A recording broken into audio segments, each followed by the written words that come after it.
Hi guys, ಎಲ್ರಿಗೂ ನಮಸ್ಕಾರ. ನೀವೆಲ್ಲ ಚೆನ್ನಾಗಿದ್ದೀರಾ ಅಂತ ಅಂದ್ಕೊಂಡಿದ್ದೀನಿ. ಚೆನ್ನಾಗೇ ಇರ್ತೀರಾ ಗಾಯ್ಸ್. ನಿಮಗೆಲ್ಲ ಗೊತ್ತಿರೋ ಹಾಗೆ ಬಿಗ್ ಬಾಸ್ ಸೀಸನ್ 11 ಇನ್ನು ಕೆಲವೇ ದಿನಗಳಲ್ಲಿ, ಅಂದರೆ ಇನ್ನು ಕೆಲವೇ ತಿಂಗಳುಗಳಲ್ಲಿ ಪಕ್ಕ ಶುರುವಾಗುತ್ತೆ. ಅಷ್ಟೇ ಅಲ್ಲದೆ ನೀವೆಲ್ಲರೂ ಕೂಡ ಬಿಗ್ ಬಾಸ್ ಸೀಸನ್ 11ಗೋಸ್ಕರ ವೆಯ್ಟ್ ಮಾಡ್ತಾ ಇದ್ದೀರಾ, ಅಂದರೆ ತುಂಬ ಕುತೂಹಲದಿಂದ ಕಾಯ್ತಾ ಇದ್ದೀರಾ ಅಂತ ಗೊತ್ತು.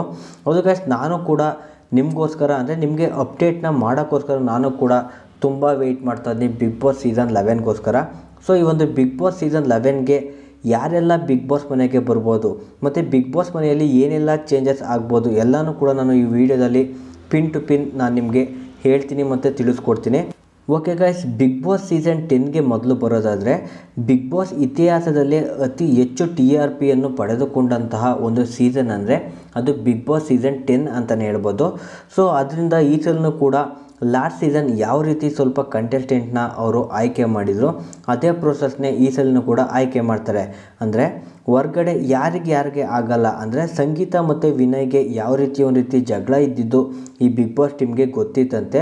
ಸೊ ಅದರಿಂದ ಇವರಿಬ್ಬರನ್ನ ಮನೆ ಒಳಗಡೆ ಕರ್ಕೊಬಂದರೆ ಸ್ವಲ್ಪ ಜಗಳ ಜಾಸ್ತಿ ಆಗುತ್ತೆ, TRP ಬರುತ್ತೆ ಅನ್ನೋ ಒಂದು ಇಂಟೆನ್ಷನಿಂದ ಆ ರೀತಿ ಇಬ್ಬರೂ ಕೂಡ ಮನೆಯೊಳಗಡೆ ಎಂಟ್ರಿ ಕೊಟ್ಟಿದ್ರು. ಅದೇ ರೀತಿ ಈಗಲೂ ಕೂಡ ಹೊರ್ಗಡೆ ಯಾರಿಗೆ ಸ್ವಲ್ಪ ದ್ವೇಷ ಇದೆ, ಅಂದರೆ ಯಾರು ಮಾತು ಬಿಟ್ಟಿದ್ದಾರೆ ಅಂಥ ವ್ಯಕ್ತಿಗಳನ್ನ ಸ್ವಲ್ಪ ಹುಡುಕ್ತಾ ಇದ್ದಾರೆ ಅನ್ನೋದು ಒಂದು ನಮಗೆ ಇನ್ಫಾರ್ಮೇಷನ್ ಕೂಡ ಬಂದಿದೆ. ಅದೇ ರೀತಿ ಈ ಸಲ ಡಿಫ್ರೆಂಟ್ ಆಗಿರುವಂತಹ ಕೆಲವು ಕಂಟೆಸ್ಟೆಂಟ್ಗಳನ್ನ ಹುಡುಕ್ತಾ ಇದ್ದಾರಂತೆ. ಅಂದರೆ ಲಾಸ್ಟ್ ಸೀಸನ್ ಒಂದು ಆಪಾದನೆ ಬಂದಿತ್ತು, ಎಲ್ಲರೂ ಕೂಡ ಬರೀ ಆ್ಯಕ್ಟರ್ಸೇ ಇದ್ದಾರೆ ಮತ್ತು ಕಿರುತೆರೆ ನಟಿಯರೇ ಇದ್ದಾರೆ. ಅಂಥವ್ರಿಗೆ ನೀವು ತುಂಬ ಜನಕ್ಕೆ ನೀವು ಚಾನ್ಸ್ ಕೊಟ್ಟಿದ್ದೀರಾ, ಯಾರಿಗೂ ಕೂಡ ನಾರ್ಮಲ್ ಪರ್ಸನ್ಗೆ ಸ್ವಲ್ಪ ನೀವು ಚಾನ್ಸೇ ಕೊಟ್ಟಿಲ್ಲ. ಅಂದರೆ ಯಾರಿಗೂ ಕೂಡ ಪರಿಚಯ ಇಲ್ಲದೇ ಇರುವಂತಹ ವ್ಯಕ್ತಿಗಳಿಗೆ ನೀವು ಚಾನ್ಸೇ ಕೊಟ್ಟಿಲ್ಲ. ಎಲ್ಲರೂ ಕೂಡ ಸೋಷಿಯಲ್ ಮೀಡಿಯಾದಲ್ಲಾದರೂ ಕೂಡ ಸ್ವಲ್ಪ ಹೆಸರಾಗಿದ್ದಾರೆ, ಅಂಥವ್ರಿಗೆ ನೀವು ಚಾನ್ಸ್ ಕೊಟ್ಟಿದ್ದೀರಾ ಅನ್ನೋ ಒಂದು ಆಪಾದನೆ ಬಂದಿತ್ತು. ಸೊ ಅದರಿಂದ ಈ ಬಾರಿ ಯಾರಿಗೂ ತಿಳಿದೇ ಇರುವಂತಹ ಕೆಲವು ವ್ಯಕ್ತಿಗಳಿಗೆ ಚಾನ್ಸ್ ಕೊಡಬೇಕು ಅಂತ ಕೆಲವು ವ್ಯಕ್ತಿಗಳನ್ನ ಹುಡುಕ್ತಾ ಇದ್ದಾರಂತೆ. ಅಷ್ಟೇ ಅಲ್ಲದೆ ಈ ಬಾರಿ ಯೂಟ್ಯೂಬರು ಕೂಡ ಬಿಗ್ ಬಾಸ್ ಮನೆಗೆ ಬರ್ತಾರೆ ಅನ್ನೋ ಒಂದು ಇನ್ಫಾರ್ಮೇಷನ್ ಸಿಕ್ಕಿದೆ. ಮತ್ತು ನಮ್ಮ ಸಿನಿಮಾ ರಂಗದಲ್ಲಿದ್ದಂತಹ ಹಳೆಯ ಒಬ್ಬರು ಆ್ಯಕ್ಟರ್ನು ಕೂಡ ಈ ಸಲ ಕರೆಸಬೇಕು ಅಂತ ಇದ್ದಾರಂತೆ. ಸೊ ಈ ರೀತಿಯಾಗಿ ಒಂದು ರೀತಿ ಡಿಫ್ರೆಂಟ್ ಆಗಿರುವಂಥ ಕ್ಯಾಂಡಿಡೇಟ್ನ ಕರೆಸೋಕ್ಕೆ ರೆಡಿಯಾಗಿದ್ದಾರೆ ಅಂತಲೇ ಹೇಳ್ಬೋದು.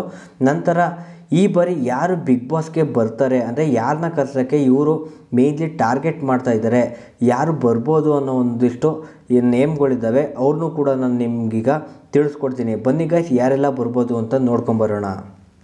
Okay guys, Bigg Boss team ಅವರು ಕಾಂಟ್ರವರ್ಸಿ ಮಾಡ್ಕೊಂಡಿರುವಂತಹ ಕೆಲವು ಕಂಟೆಸ್ಟೆಂಟ್ಗಳನ್ನ ಹುಡುಕ್ತಾ ಇದ್ದಾರೆ ಅನ್ನೋ ಒಂದು ಇನ್ಫಾರ್ಮೇಷನ್ ಇದೆ. ಸೊ ಅದರಲ್ಲಿ ಮೊದಲನೇದಾಗಿ ನೋಡೋದಾದರೆ ಈ ಜ್ಯೋತಿ ರೈ ಅವರು ಈಗಷ್ಟೇ ತಮ್ಮ ಗಂಡನಿಗೆ ವಿಚ್ಛೇದನ ಕೊಟ್ಟು ಇವರು ಒಂದು ರೀತಿ ಕಂಪ್ಲೀಟ್ಲಿ ಚೇಂಜ್ ಆಗಿದ್ದಾರೆ. ಅಂದರೆ ತುಂಬ ಬೋಲ್ಡಾಗಿ ಫೋಟೋಸ್ನ ತಗೊಂಡು ಇವರ ಒಂದು ಇನ್ಸ್ಟಾ ಆಗಿರ್ಬೋದು ಮತ್ತು ಎಕ್ಸ್ ಏನಿದೆ, ಅಂದರೆ ಟ್ವಿಟರ್ ಏನಿದೆ, ಟ್ವಿಟರಲ್ಲೂ ಕೂಡ ಇವರ ಬೋಲ್ಡ್ ಲುಕ್ ಏನಿದೆ ಎಲ್ಲನೂ ಕೂಡ ಅಪ್ಲೋಡ್ ಮಾಡ್ತಾ ಇದ್ದಾರೆ. ಈ ಮಧ್ಯೆ ಇವರದೇ ಅಂತ ಹೇಳುವಂತಹ ಒಂದು ಅಶ್ಲೀಲ ವಿಡಿಯೋನು ಕೂಡ ಈ ಒಂದು ಸೋಷಿಯಲ್ ಮೀಡಿಯಾದಲ್ಲಿ ಓಡಾಡ್ತಾ ಇದೆ. ಸೊ ಅದನ್ನು ಎಲ್ಲರೂ ಕೂಡ ನೆಟ್ಟಿಗರೆಲ್ಲರೂ ಕೂಡ ಇವ್ರದ್ದೇ ಅಂತ ಹೇಳ್ತಾರೆ. ಬಟ್ ಆ ಒಂದು ವಿಡಿಯೋ ಬಗ್ಗೆ ಇವರು ತುಂಬಾ ಕ್ಲಾರಿಟಿ ಕೊಟ್ಟಿದ್ದಾರೆ. ಅದು ನಾನಲ್ಲ, ನನಗೆ ಬೇಕಾಗಿಲ್ಲದೆ ಇರೋರು, ಅಂದರೆ ನನಗೆ ಆಗದೆ ಇರೋರು ಸ್ವಲ್ಪ ಆ ರೀತಿ ಕೆಟ್ಟ ಪ್ರಚಾರ ಮಾಡಿದ್ದಾರೆ ಅಂತ ಅಳ್ತಾ ಒಂದು ವಿಡಿಯೋನು ಕೂಡ ಇವರು ಮಾಡಿದ್ದಾರೆ. ಸೊ ಅದರಿಂದ ಇವ್ರನ್ನೂ ಕೂಡ ಈ ಒಂದು ಕನ್ನಡ ಬಿಗ್ ಬಾಸ್ ಸೀಸನ್ 11ಗೆ ಮನೆ ಒಳಗಡೆ ಕರ್ಕೊಬರೋಕ್ಕೆ ಟ್ರೈ ಮಾಡ್ತಾ ಇದ್ದಾರೆ ಅನ್ನೋ ಒಂದು ಇನ್ಫಾರ್ಮೇಷನ್ ಇದೆ. ನಂತರ ಕಂಟೆಸ್ಟೆಂಟ್ ನೋಡೋದಾದರೆ ಡಾಕ್ಟರ್ ಬ್ರೋ ಅನ್ನೋ ಸುಮಾರು ಸೀಸನ್ 9ಇಂದನೂ ಕೂಡ ಡಾಕ್ಟರ್ ಬ್ರೋ ಬರಬೇಕು ಅಂತ ತುಂಬ ಜನ ಆಸೆ ಪಡ್ತಾ ಇದ್ದಾರೆ.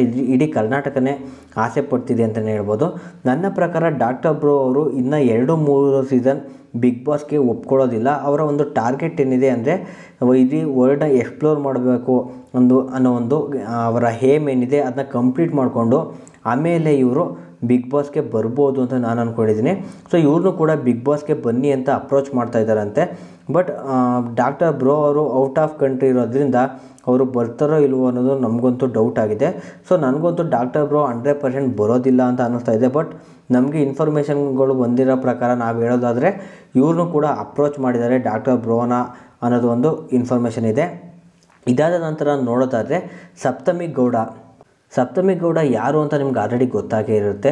ಸೊ ಈ ಒಂದು ಕಾಂತಾರ ಮೂವಿ ಏನಿದೆ, ಕಾಂತಾರ ಮೂವಿಯ ಹೀರೋಯಿನ್ ಆದಂತಹ ಇವರು ಸಪ್ತಮಿ ಗೌಡ ಯಾರು ಅಂತ ನಿಮಗೆ ಗೊತ್ತೇ ಇರ್ಬೋದು. ಇವರು ಕಾಂತಾರ ಮೂವಿಯ ಹೀರೋಯಿನ್ ಅಷ್ಟೇ ಅಲ್ಲದೆ ಯುವರಾಜ್ ಕುಮಾರ್ ಏನಿದ್ದಾರೆ ಅವರ ಒಂದು ಯುವ ಮೂವಿಯ ಹೀರೋಯಿನ್ ಆಗಿದ್ದರು. ಸೊ ಈಗ ಪ್ರೆಸೆಂಟ್ ಇವರ ಬಗ್ಗೆ ಕೇಳೋದಾದರೆ ಇವ್ರದ್ದು ಕೂಡ ಒಂದು ಕಾಂಟ್ರವರ್ಸಿ ಆಗಿದೆ. ಸೊ ಈ ಒಂದು ಕಾಂಟ್ರವರ್ಸಿಲಿ ಇವರು ಕೂಡ ಪ್ರೆಸೆಂಟ್ ಒಂದು ಟ್ರೆಂಡಿಂಗಲ್ಲಿ ಇರೋದ್ರಿಂದ ಇವ್ರನ್ನೂ ಕೂಡ ಬಿಗ್ ಬಾಸ್ಗೆ ಅಪ್ರೋಚ್ ಮಾಡ್ತಾ ಇದ್ದಾರೆ. ಬಟ್ ಇವರು ಸಾಕಷ್ಟು ಮೂವಿಗಳಲ್ಲಿ ಸೈನ್ ಆಗಿರೋದ್ರಿಂದ ಇವರು ಕೂಡ ಬಿಗ್ ಬಾಸ್ಗೆ ಬರೋದು ಡೌಟ್ ಆಗಿದೆ. ಬಟ್ ಬಂದರೂ ಬರ್ಬೋದು, ಹೇಳೋಕ್ಕಾಗೋದಿಲ್ಲ. ಆ ಮೂವಿಗಿಂತ ಜಾಸ್ತಿ ಅಮೌಂಟ್ ಕೊಡ್ತೀನಿ ಅಂತ ಬಿಗ್ ಬಾಸ್ ಅವರು ಹೇಳಿ ಬೇಕಾದರೆ ಕರ್ಕೊಬರ್ಬೋದು. ಅದು ಕೂಡ ಚಾನ್ಸಸ್ ಇದೆ ಅಂತಲೇ ಹೇಳ್ಬೋದು. ಸೊ ಇವರ ಒಂದು ಕಾಂಟ್ರವರ್ಸಿ ಬಗ್ಗೆ ನಿಮ್ಗೆ ಆಲ್ರೆಡಿ ಗೊತ್ತೇ ಇದೆ, ಅದೇನು ನಾನೇನು ಜಾಸ್ತಿ ಹೇಳಬೇಕಾಗಿಲ್ಲ ಅಂತ ಅನ್ಕೋತೀನಿ ಗಾಯ್ಸ್. ನಂತರ ಕಾಮಿಡಿ ಕಿಂಗ್ ಆದಂತಹ ಚಿಕ್ಕಣ್ಣರವ್ರನ್ನ ಬಿಗ್ ಬಾಸ್ಗೆ ಅಪ್ರೋಚ್ ಮಾಡ್ತಾ ಇದ್ದಾರಂತೆ. ಯಾಕೆಂದರೆ ಈಗಷ್ಟೇ ದರ್ಶನ್ ಅವರ ಕೇಸ್ನಲ್ಲಿ ಇವರು ಕೂಡ ಇನ್ವಾಲ್ವ್ ಆಗಿರೋದ್ರಿಂದ ಇವರು ಕೂಡ ಫ್ರೀಯಾಗಿದ್ದಾರೆ, ಯಾವುದೇ ಮೂವಿಲಿ ಇವರು ತೊಡಕೊಂಡಿಲ್ಲ ಅಂತ ಹೇಳ್ತಾ ಚಿಕ್ಕಣ್ಣವ್ರನ್ನೂ ಕೂಡ ಅಪ್ರೋಚ್ ಮಾಡ್ತಾ ಇದ್ದಾರಂತೆ. ಸೊ ಚಿಕ್ಕಣ್ಣವರು ಕೂಡ ಬಿಗ್ ಬಾಸ್ಗೆ ಬಂದರೂ ಬರ್ಬೋದು. ಯಾಕೆಂದರೆ ಈಗ ಅವರು ಕೂಡ ದರ್ಶನ್ ಸರ್ ಅವರ ಒಂದು ಕಾಂಟ್ರವರ್ಸಿ ಏನಾಗಿದೆ ಆ ಒಂದು ಕಾಂಟ್ರವರ್ಸಿಲಿ ಇವರು ಕೂಡ ಒಂದು ರೀತಿ ನೇಮ್ ಆಗಿದ್ದಾರೆ. ಸೊ ಇವರು ಕೂಡ ಟ್ರೆಂಡಿಂಗಲ್ಲಿದ್ದಾರೆ, ಇವರು ಕೂಡ ಬಿಗ್ ಬಾಸ್ಗೆ ಬಂದರೆ ಬರ್ಬೋದು ಗೈಸ್. ಇಷ್ಟು ಜನ ಬಿಗ್ ಬಾಸ್ಗೆ ಬರುವ ಸಂಭವವಿದೆ ಅಂತಲೇ ಹೇಳ್ಬೋದು ಗೈಸ್. ಇನ್ನು 2-3 ದಿನಗಳಲ್ಲಿ ಟೋಟಲ್ 14 ಜನ ಅಥವಾ 16 ಜನ ಯಾರೆಲ್ಲ ಬರ್ತಾರೆ ಅಂತ ಕಂಪ್ಲೀಟ್ ವಿಡಿಯೋ ಮಾಡಿ ನಾನು ನಿಮಗೆ ತಿಳಿಸ್ಕೊಡ್ತೀನಿ. ಸೊ ಗೈಸ್, ಯಾರೆಲ್ಲ ಬಿಗ್ ಬಾಸ್ ಸೀಸನ್ 11ಗೋಸ್ಕರ ವೆಯ್ಟ್ ಮಾಡ್ತಾ ಇದ್ದೀರಾ ಅವರೆಲ್ಲರೂ ಕೂಡ ಕಮೆಂಟ್ ಸೆಕ್ಷನಲ್ಲಿ I am waiting for Bigg Boss season 11 ಅಂತ ಎಲ್ಲರೂ ಕೂಡ ಕಮೆಂಟ್ ಮಾಡಿ ಗಾಯ್ಸ್.